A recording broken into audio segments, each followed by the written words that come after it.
तिवारी अपहर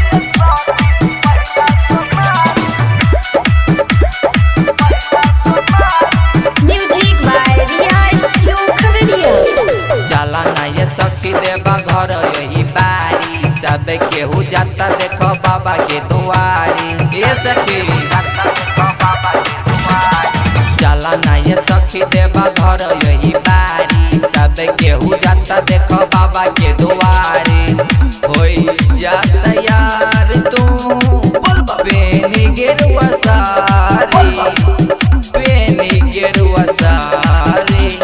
बाबा पे जल ढारे जइबे सखी पहला सोमारी बाबा पे जल ढारे जइबे सखी पहला सोमारी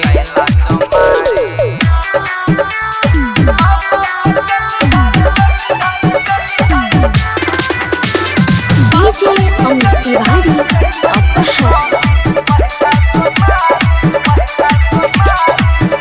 सब तोहर सोचल सपना होई जैतो पूरा सच्चा दिल से चढ़ी जब भांग धतूरा सुने सुने के सखी तू करे न ले भोले बाबा जे रखने छे खोल के जगह उनके दरबार में गे सखी भीड़ लागे भारी बाबा पे जल ढारे जइबे सखी पहला सोमारी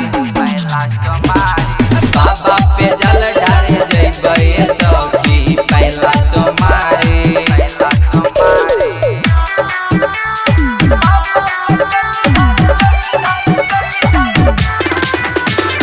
डीजे अमित तिवारी अपहर कुंदन के सुनग सखी मन लेना बात गे संतोष बबलू संगे जैसे अंग्रे साथ गे चले कंधा पर कमर हाली से हमर यरबा घूमै तो सफारी से नाम लेके भोला जी के हिम्मत नहीं हारी बाबा पे जल ढारे जइबे सखी पहला सोमारी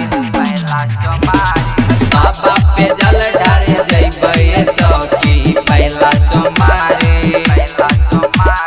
recording by Riya studio Khagaria Bhadas.